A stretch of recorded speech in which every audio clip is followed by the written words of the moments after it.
فیض گنجینہ صاحب معطر پسینہ باعث نزول سکینہ صلی اللہ علیہ وسلم کا فرمان باقرینہ ہے، جو کوئی یہ چاہتا ہے کہ کل روز قیامت اللہ کی بارگاہ میں پیش ہوتے وقت اللہ مجھ سے راضی ہو جائے، تو اسے چاہیے دنیا کے اندر رہتے ہوئے مجھ پر کثرت کے ساتھ درود پاک پڑھے۔ اللہ کی بارگاہ میں دعا ہے کہ اللہ تعالیٰ مجھے آپ کو نبی پاک صاحب دولات سیاح اخلاق صلی اللہ علیہ وسلم پر زیادہ سے زیادہ درود و سلام پڑھنے کی توفیق عطا فرمائے۔ یہ ماہ مقدس، یہ مہینہ یہ آقا کریم صلی اللہ علیہ وسلم کی ولادت کا مہینہ ہے، اور اس مہینے میں درود پاک کی کثرت کرنی چاہیے، زیادہ سے زیادہ نبی آخر الزمان صلی اللہ علیہ وسلم پر درود و سلام کے گجرے نچھاور کرنی چاہیے۔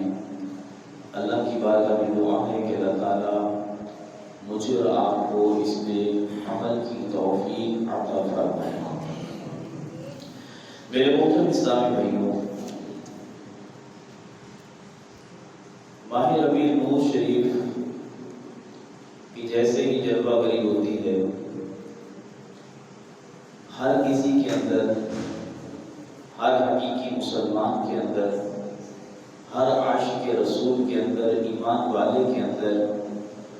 ایک خوشی کی لہر دوڑ جاتی ہے۔ بوڑھا ہو یا جوان، ہر کوئی اپنی زبان سے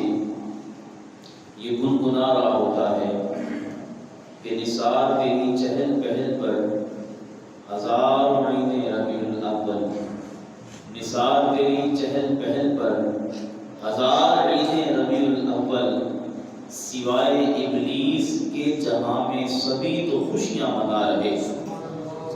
کہ ابلیس کے سوا، شیطان کے سوا یا شیطان کے چیلوں کے سوا کائنات کے اندر سارے مسرت و شاداب ہیں، سارے حضور کی خوشیاں منا رہے ہیں، حضور کی آمد کے تذکرے کر رہے ہیں، حضور کی سیرت پر جو ہے وہ محافلیں کر رہے ہیں، حضور کا میلاد منا رہے ہیں، تو سارے خوش ہیں۔ نبی پاک صلی اللہ علیہ وسلم کی جلوہ گری سے پہلے عالمین کے اندر کیا تھا، یہاں بربریت اور ایسی کیفیت تھی کہ باپ اپنی بیٹی کو زندہ درگور کر دیا کرتا تھا، اور بوڑھے باپ کو بیٹے مار مار کر جو ہے وہ اسے جو بالکل ہی مار دیتے تھے، اور اسی طرح اگر باپ نہ جاتا تو ماں کو بھی منڈیوں کے اندر بیچ دیا جاتا تھا۔ تو اس طرح کی بربریت کائنات کے اندر تھی، اور اگر کوئی کسی سے لڑائی جھگڑا ہو جاتا تو صدیوں تک یہ سلسلہ چلتا رہتا، قتل و غارت گری ہوتی رہتی۔ نبی پاک صلی اللہ علیہ وسلم جیسے کائنات میں جلوہ گر ہوئے، آقا کریم علیہ السلام نے ہر کسی کے اس کو حقوق بیان فرمائے، اور ہر کسی کا حق بیان کیا کہ والد کا حق کیا ہے، والدہ کا حق کیا ہے، بہن کا حق کیا ہے، بیٹی کا حق کیا ہے۔ تو لہٰذا اس دور کے اندر نبی پاک صلی اللہ علیہ وسلم نے ان باتوں پہ عمل کر کے دکھایا، اور اپنی بیٹی فاطمہ الزہرا رضی اللہ تعالی عنہا آپ کو اپنے جگر کا ٹکڑا فرمایا، اور آپ جب تشریف لاتی تو حضور صلی اللہ علیہ وسلم آپ کے ہاتھ کو بوسہ دیتے، آپ کی پیشانی کو بوسہ دیتے۔ تو یوں یہ بھی ایک جہاد تھا کہ لوگ جہاں اپنی بیٹیوں کو زندہ درگور کر رہے ہیں، اپنی بیٹیوں کو زندہ دفن کر رہے ہیں، اور نبی پاک صلی اللہ علیہ وسلم اسی دور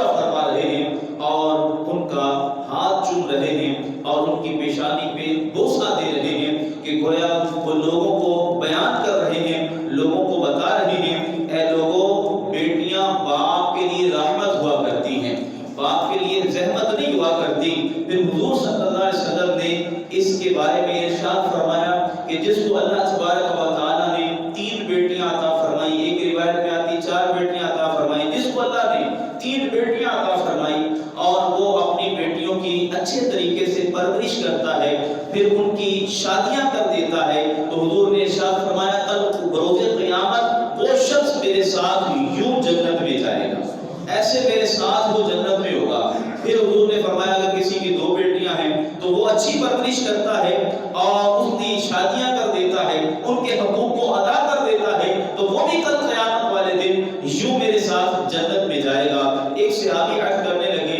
یا رسول اللہ صلی اللہ علیہ وسلم جس کی ایک بیٹی ہو، حضور نے فرمایا اس کو بھی یہی فضیلت ہے، اور جس کی کوئی نہ ہو، حضور نے ارشاد فرمایا جس کا کوئی نہیں اس کا میں محمد صلی اللہ علیہ وسلم ہوں۔ تو میرے پیچھے اور پیارے محترم اسلامی بھائیوں، یہ دور بڑا بربریت کا دور تھا،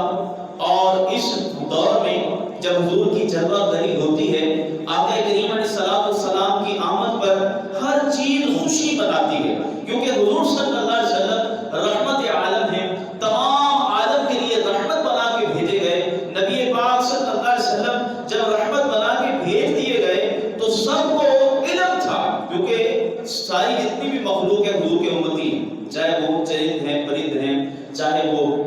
پتھر ہیں، ذرات، جو بھی کچھ ہے، یہ ساری کائنات کے اندر جو بھی کچھ ہے یہ ساری حضور کی غلام ہے، اور ساری نبی پاک صلی اللہ علیہ وسلم کے امتی ہے۔ نبی پاک صلی اللہ علیہ وسلم کی جلوہ گری ہوتی ہے تو آقا کریم علیہ السلام کی جلوہ گری پر ہر کوئی خوشیاں منا رہا ہے، ہر کوئی نبی پاک صلی اللہ علیہ وسلم کی آمد پہ خوش ہے، چاہے وہ سمندر کی مچھلیاں ہیں، چاہے وہ جنگل کے جانور ہیں، چاہے وہ پرندے ہیں، ایک دوسرے سے مل رہے ہیں،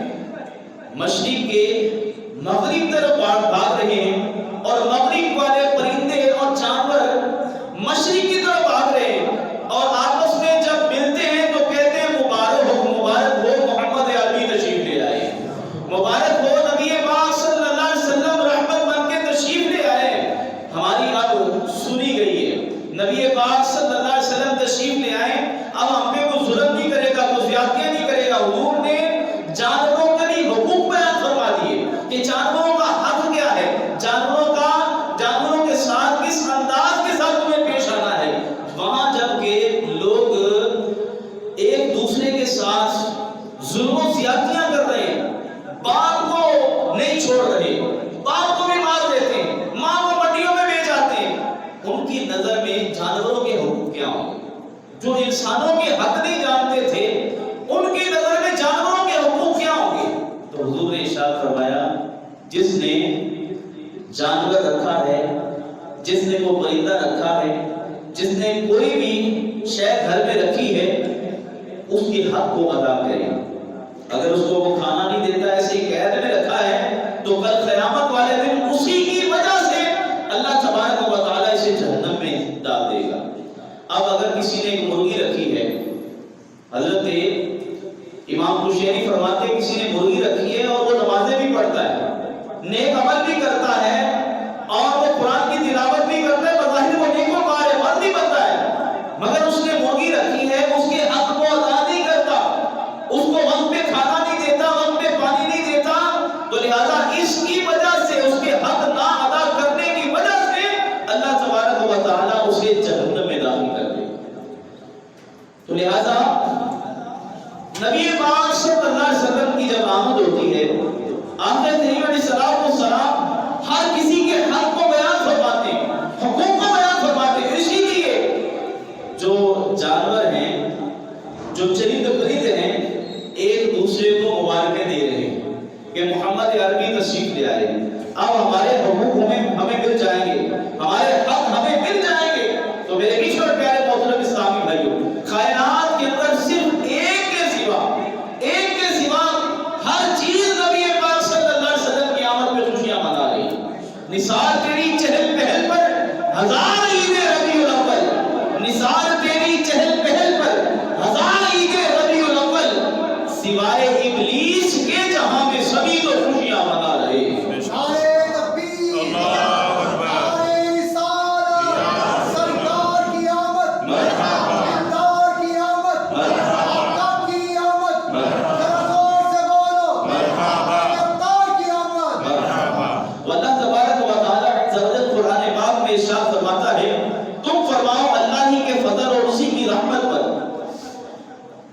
اسی پر چاہیے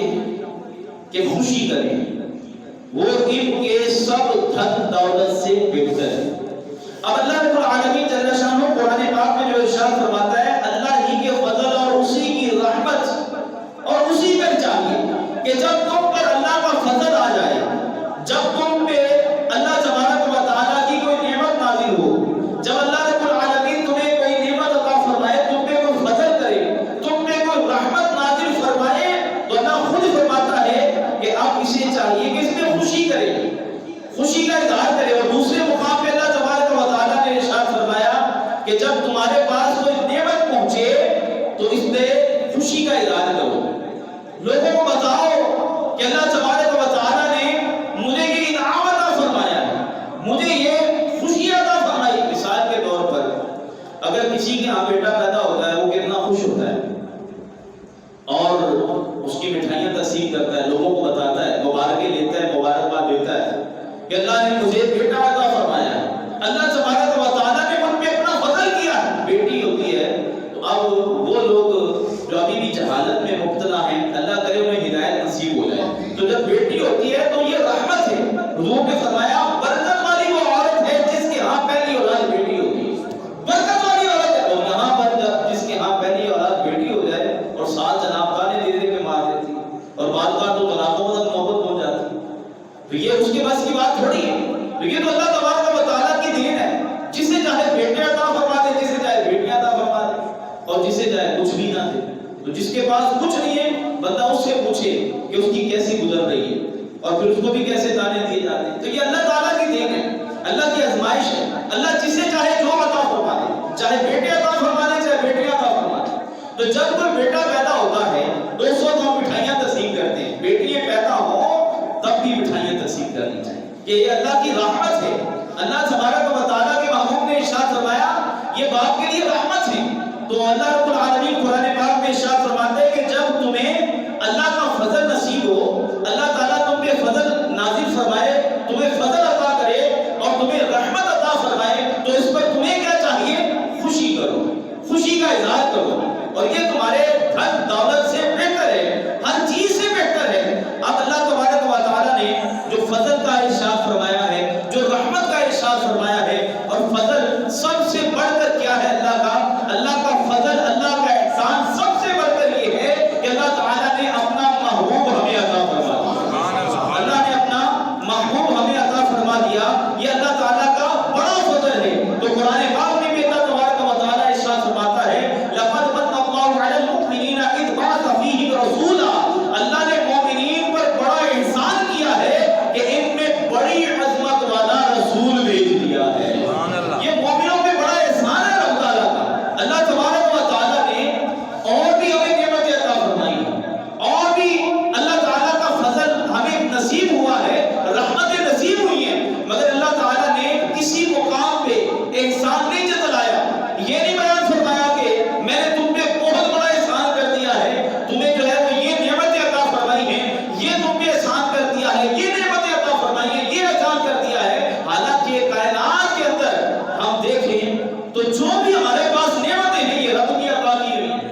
ہمارے اعضاء ہیں یہ رب کی عطا کیے ہوئے ہیں۔ اللہ تبارک و تعالیٰ نے جو ہمیں نعمتیں عطا فرمائی ہیں اس پہ رب تعالیٰ نے احسان نہیں جتلایا۔ اگر رب تعالیٰ نے ہمیں ہاتھ عطا فرمائے، اگر کسی کا ہاتھ نہیں ہے تو اس سے پوچھیں اس کی قدر کیا ہے، صرف ایک ہاتھ کا انگوٹھا نہیں ہے تو اس سے پوچھیں کہ اس انگوٹھے کی قدر کیا ہے، اس کی رسپیکٹ کیا ہے، اس کی عزت کیا ہے۔ تو لہٰذا اگر اللہ تبارک و تعالیٰ نے ہمیں یہ اعضاء عطا فرمائے ہیں، ہاتھ عطا فرمائے ہیں، ہمیں زبان عطا فرمائی ہے، ہمیں آنکھیں عطا فرمائی ہے، ہمیں جسم عطا فرمایا ہے، ہمیں اولاد عطا فرمائی ہے، ہمیں کاروبار دیے ہیں، اللہ تبارک و تعالیٰ نے طرح طرح کی نعمتوں سے نوازا ہے، اور قرآن میں اللہ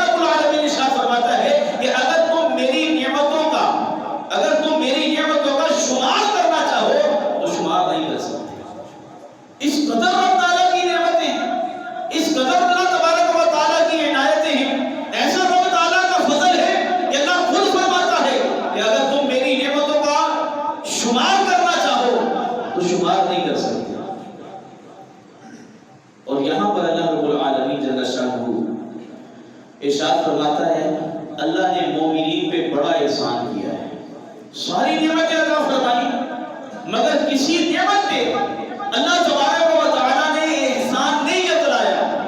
نہیں فرمایا کہ مومنوں پہ بڑا احسان کیا ہے، میں نے ان کو ہاتھ دے کے بڑا احسان کیا ہے، میں نے ان کو والدین دے کر بڑا احسان کیا ہے، میں نے ان کا جسم بنایا بڑا احسان کیا ہے، میں نے ان کو اولاد دی بڑا احسان کیا ہے، میں نے ان کو کاروبار دیے بڑا احسان کیا ہے، میں نے طرح طرح کی نعمتیں ان کو عطا کی ہے، بڑا احسان کیا ہے۔ رب تعالیٰ نے کسی بھی نعمت پر ہمیں احسان نہیں جتلایا، کیونکہ اللہ کے ہاں کائنات کے اندر جتنی بھی نعمتیں ہیں، کائنات کے اندر جو کچھ بھی ہے، اللہ تبارک و تعالیٰ کی نظر میں مکھی کے پر کے برابر بھی اس کی عزت نہیں ہے،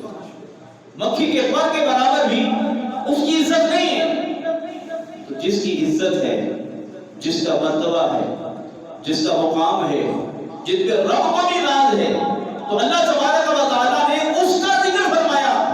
اللہ نے مومنوں پر بڑا احسان فرمایا ہے کہ ان میں بڑی عظمت والا رسول بھیج دیا ہے۔ یہ مومنوں پہ احسان کیا ہے۔ اور پھر اللہ تبارک و تعالیٰ احسان کیوں نہ جتاتا کہ جس محبوب کو ہزاروں کروڑوں سال اپنے جلووں میں رکھا، اپنی رحمت کی چادر میں رکھا، اور پھر سارے انبیاء کرام علیہ السلام کی دنیا کے اندر مبعوث ہونے کے بعد اللہ تبارک و تعالیٰ نے اس محبوب کو ہمارے درمیان بھیج دیا۔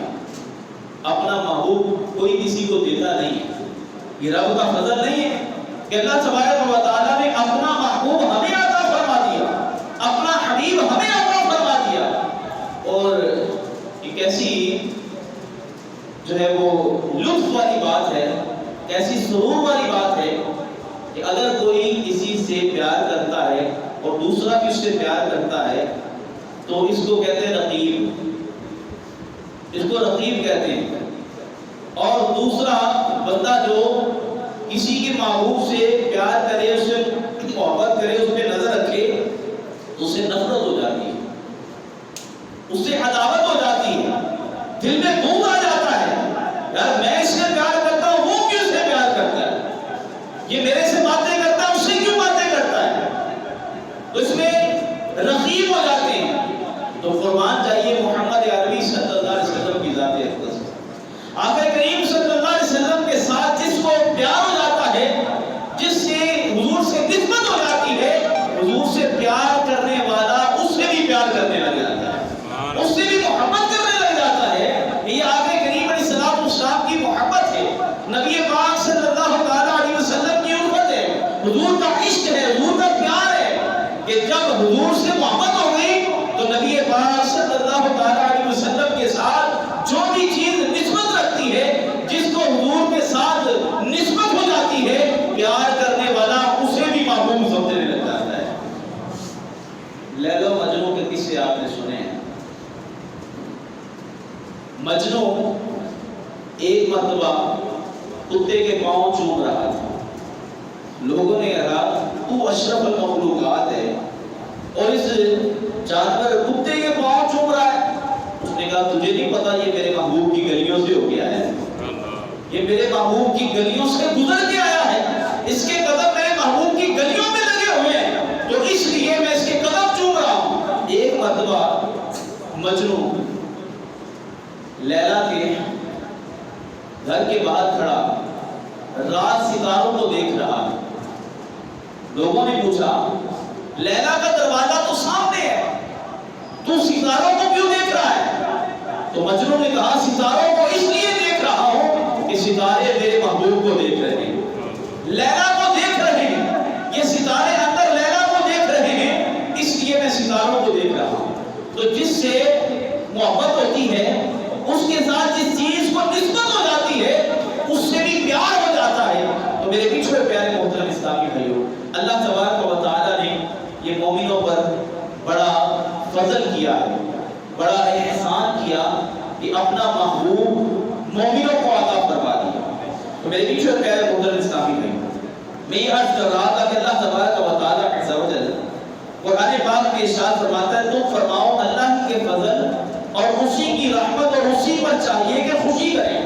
کہ جب تمہارے پاس اللہ کا فضل آ جائے، اللہ کی رحمت آ جائے، تو یہ اللہ تبارک و تعالیٰ کا جو احسان ہے حق پر،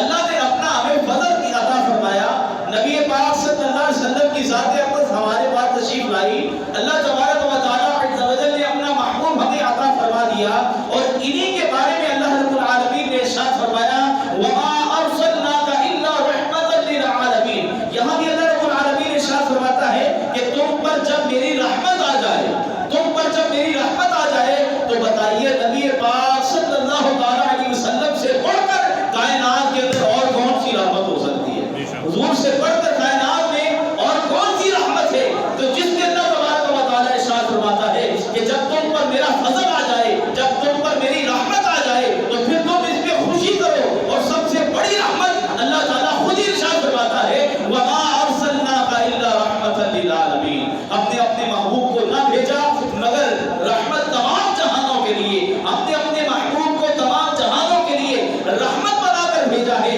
تو میرے پیچھے پیارے محترم اسلامی بھائیوں، معلوم یہ ہوا، پتہ یہ چلا کہ نبی پاک صلی اللہ علیہ وسلم کی آمد پر اللہ تبارک و تعالی ہمیں حکم ارشاد فرما رہا ہے کہ میرے محبوب کی آمد کے چرچے کیا کرو، میرے محبوب کی آمد میں خوشیاں منایا کرو، میرے محبوب کی آمد پر اپنے دھن دولت جو ہے وہ اللہ کی راہ میں تقسیم کیا کرو۔ تو میرے محبوب کریم صلی اللہ علیہ وسلم کی آمد کے بارے میں حضرت عبدالحق محدث دہلوی رحمۃ اللہ تعالی علیہ فرماتے ہیں کہ بے شک نبی پاک صلی اللہ علیہ وسلم کی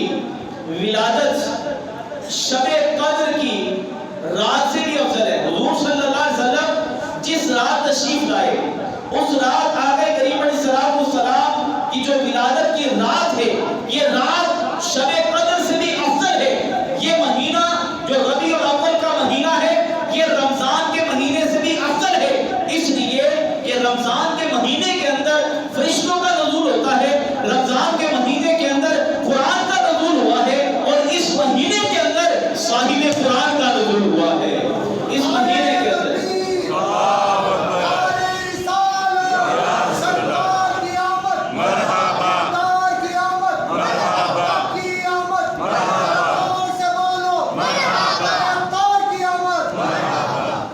تو رمضان کے مہینے میں قرآن نازل ہوا، رمضان کے مہینے میں فرشتوں کا نزول ہوتا ہے، اس لیے رمضان کی وہ رات جسے شب قدر کہا جاتا ہے وہ افضل ترین رات ہے، ہزار مہینوں سے افضل رات ہے۔ مگر عبدالحق محدث دہلوی فرماتے ہیں کہ یہ ماہ مقدس ربیع الاول شریف کے اندر اس میں ایک ایسی رات ہے جس رات میں نبی پاک صلی اللہ علیہ وسلم کی کائنات کے اندر جلوہ گری ہوتی ہے، حضور صلی اللہ علیہ وسلم کی ولادت ہوتی ہے۔ وہ رات شب قدر سے بھی افضل رات ہے، وہ رات شب قدر سے بھی افضل رات ہے۔ اس کی وجہ یہ ہے کہ اگر نبی پاک صلی اللہ علیہ وسلم کائنات میں تشریف نہ لاتے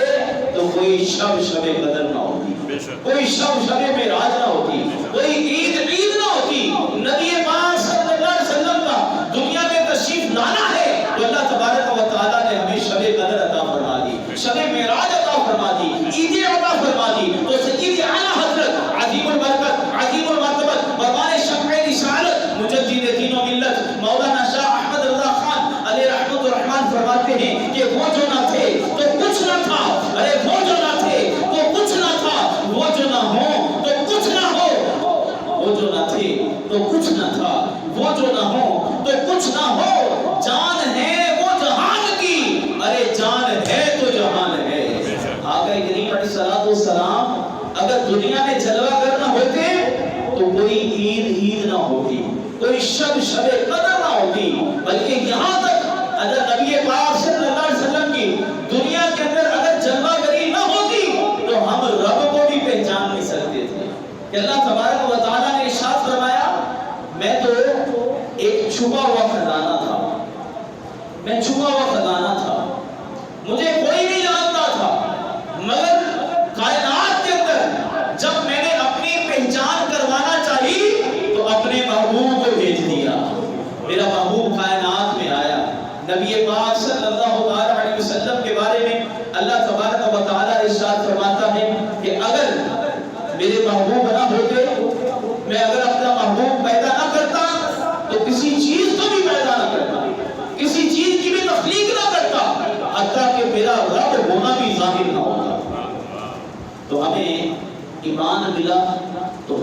صدقے، قرآن ملا تو حضور کے صدقے، بلکہ رحمان ملا تو حضور کے صدقے۔ یہ ہر نعمت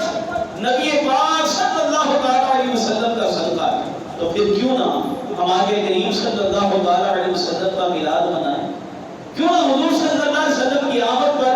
چراغاں کریں، کیوں نہ نبی پاک صلی اللہ علیہ وسلم کی آمد پر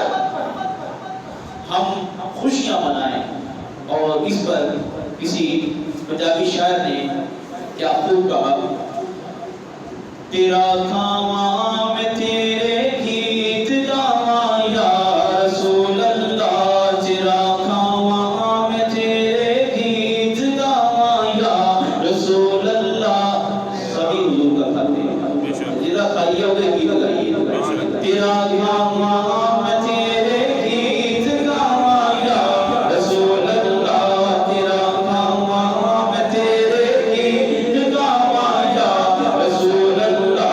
تیرا میلاد میں کیوں نہ مناواں یا رسول اللہ، تیرا کھاواں میں تیرے گیت گاواں یا رسول اللہ، تیرا میلاد میں کیوں نہ مناواں یا رسول اللہ۔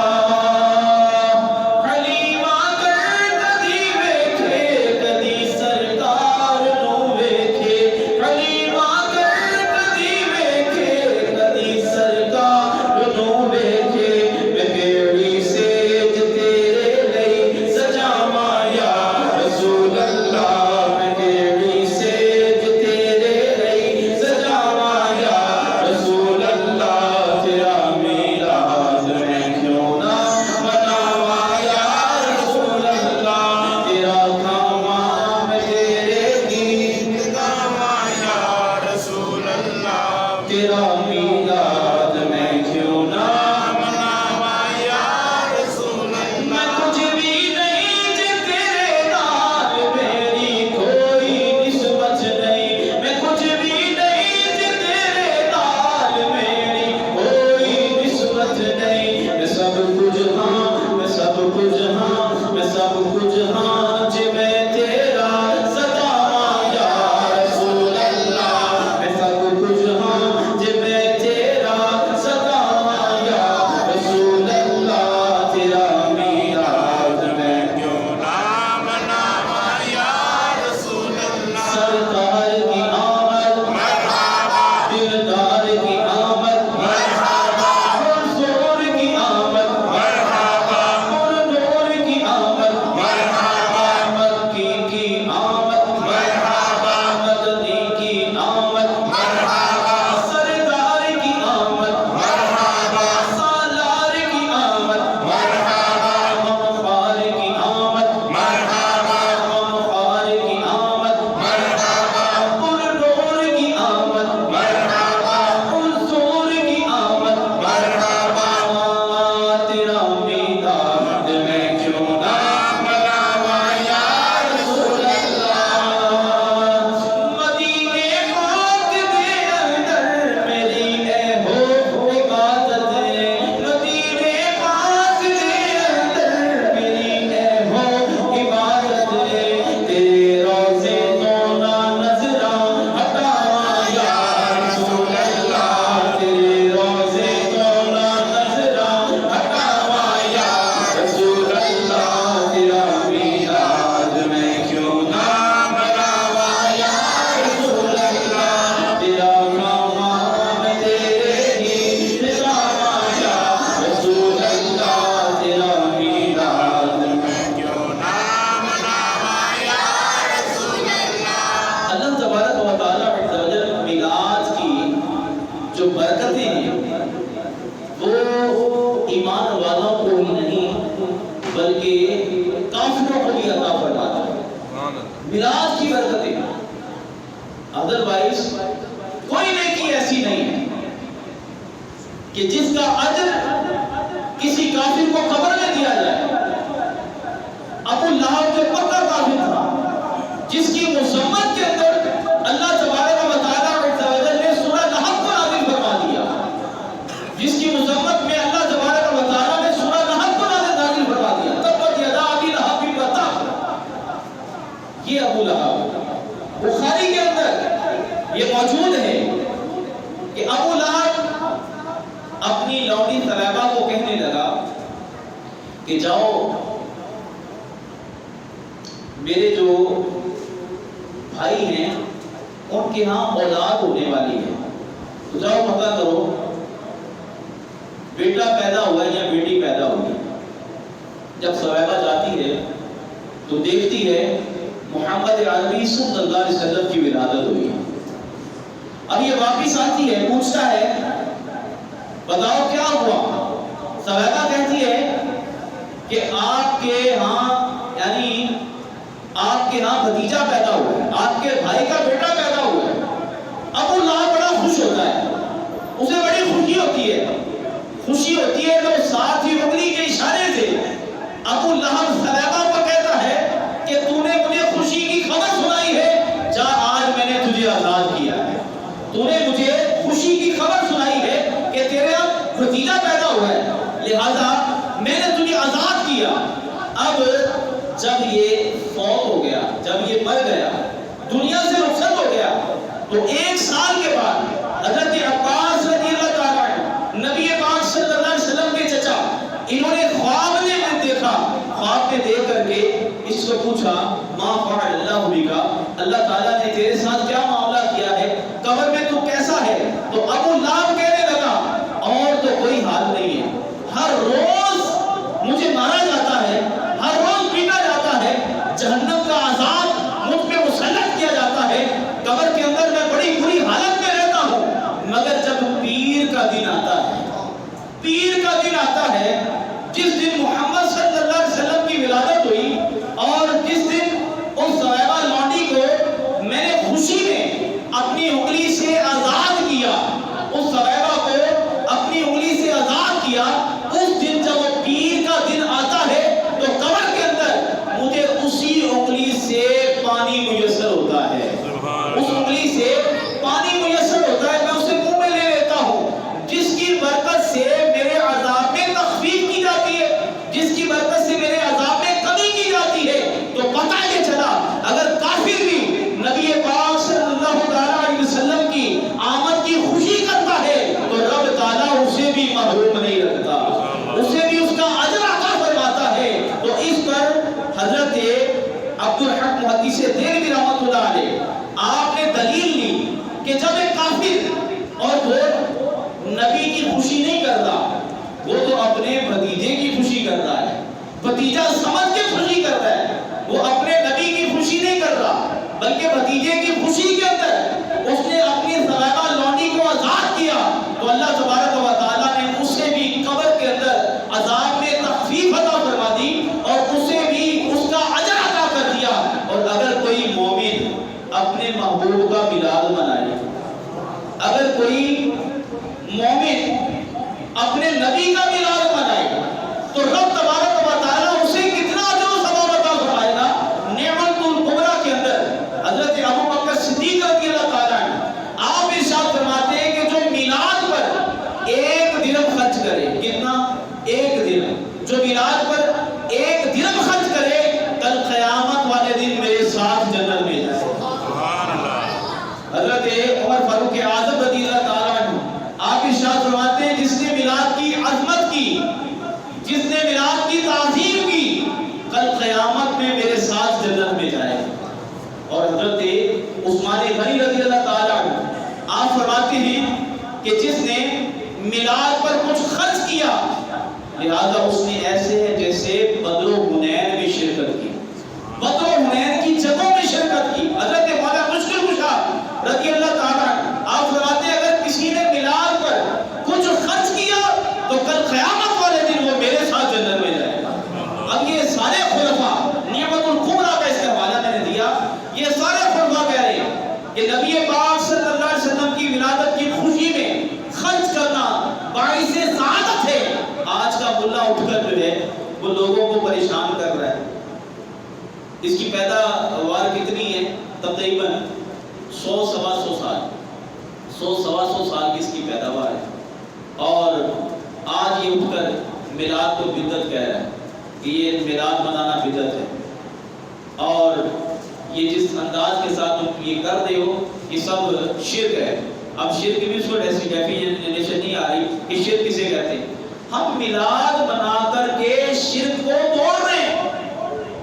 ہم ثابت کر رہے ہیں کہ نبی پاک صلی اللہ علیہ وسلم کی ولادت ہوئی ہے. نبی پاک صلی اللہ علیہ وسلم اللہ کے بندے ہیں, اللہ کے رسول ہیں. ہم تو ثابت کر رہے ہیں,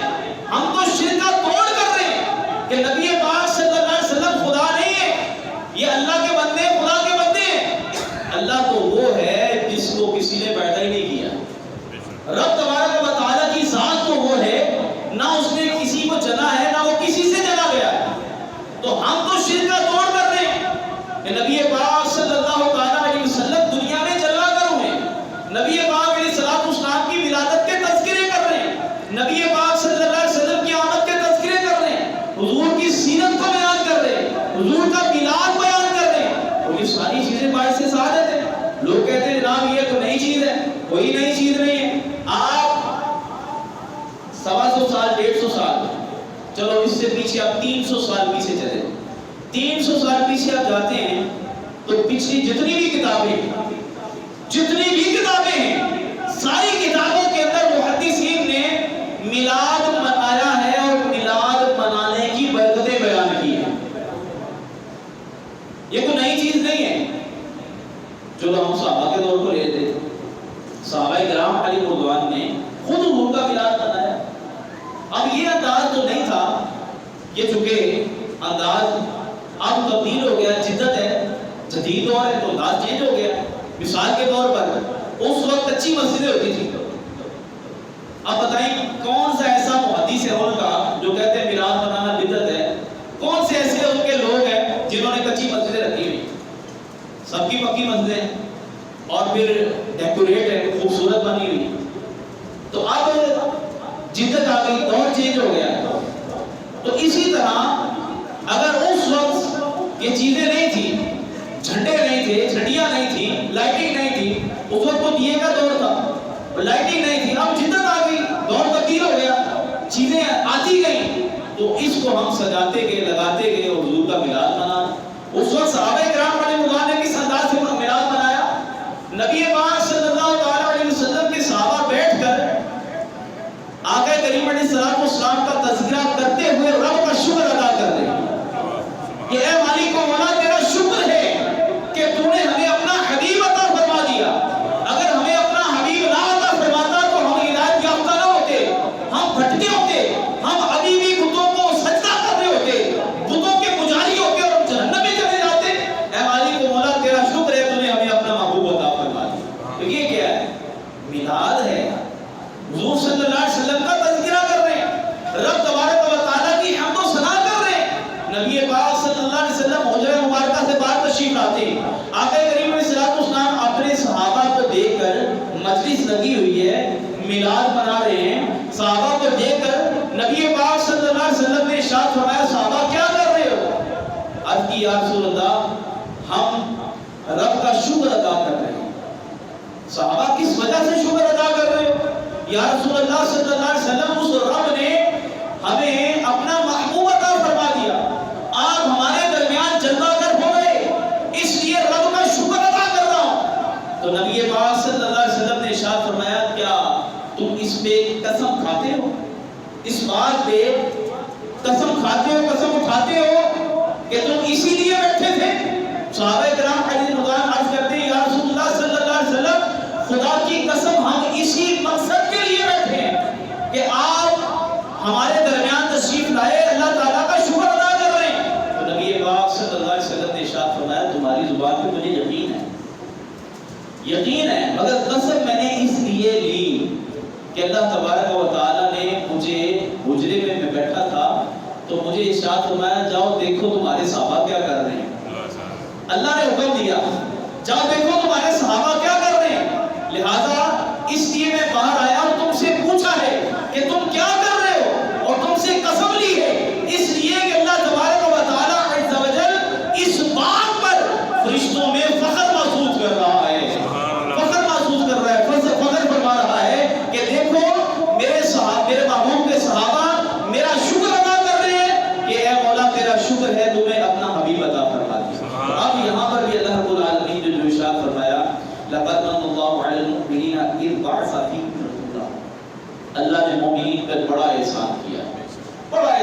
کیا ہے کہ ان میں بڑی عظمت والا رسول بھیج دیا.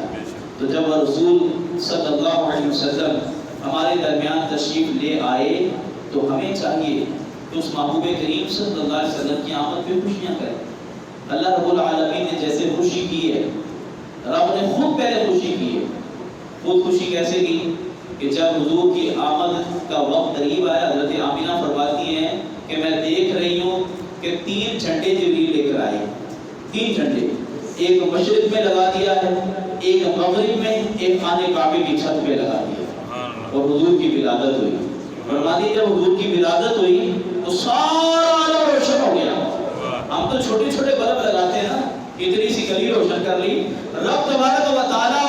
نے اپنے محبوب کی ولادت میں سارے عالم کو روشن کر دیا. حضرت آمنہ فرماتی کہ میں اپنے گھر میں تھی، اپنے کمرے میں تھی، اور اللہ تبارک و تعالی کے محبوب محمد صلی اللہ علیہ وسلم کی جب ولادت ہوئی سارا عالم روشن ہو گیا. تو میں نے ملک شام کے محلات کو دیکھ لیا، گھر میں لیٹی ہوئی ملک شام کے محلات کو دیکھ لیا. تو اللہ تبارک و تعالی نے اپنے محبوب کی خوشی پر پورا سال بچے بانٹے، بیٹے بیٹے، کسی کی یہاں بیٹی نہیں ہوئی. پورا سال ہی اللہ تبارک و تعالی نے فرمایا کو غمگین نہیں ہونا چاہیے، کیونکہ وہ دور ہی ایسا تھا جس کی آپ بیٹی ہو جاتی سب ماتم پہ چڑھاتا تھا، جس کی آپ بیٹی ہو جاتی اسے زندہ متربور کر دیا جاتا تھا، اس کے گھروں کے اندر ماتم جو ہے وہ شروع ہو جاتا تھا. اللہ نے فرمایا کوئی بھی غمگین نہیں ہونا چاہیے، کوئی کافر بھی غمگین نہیں ہونا چاہیے، سب کو بیٹے دیے جائے. پورا سال جو ہے رب تعالیٰ نے بیٹے مانگے. لہٰذا اللہ رب العالمین نے خود جو ہے یہ نبی پاک صلی اللہ علیہ وسلم کا میلاد منایا ہے. تو اس میں وسوسوں میں نہیں آنا چاہیے. وہ کہتے ہیں جناب نہیں منانا چاہیے، نہیں منانا چاہیے، نہیں. یہ 150 سال کی پیداوار ہے. پیچھے چلے جتنے بھی ہمارے اکابر ہیں سارے میلاد مناتے ہیں، میلاد کی برکتیں بیان کرتے ہیں. تو اعلیٰ حضرت اسی لیے فرماتے ہیں کہ عقل ہوتی تو نہ خدا سے لڑائی دیتے، عقل ہوتی تو نہ خدا سے لڑائی دیتے. یہ گھٹائیں اسے منظور بڑھانا تیرا، یہ گھٹائیں اسے منظور بڑھانا تیرا. مٹ گئے، مٹتے ہیں، مٹ جائیں گے ادا تیرے. مٹ گئے، مٹتے ہیں، مٹ جائیں گے ادا تیرے. نہ مٹا ہے نہ مٹے گا کبھی چرچا تیرا، کیونکہ وَرَفَعْنَا لَكَ ذکر رکھتا ہے سایہ تجھ پر، کیونکہ وَرَفَعْنَا لَكَ ذکر رکھتا ہے سایہ تجھ پر. ذکر ہے اونچا بول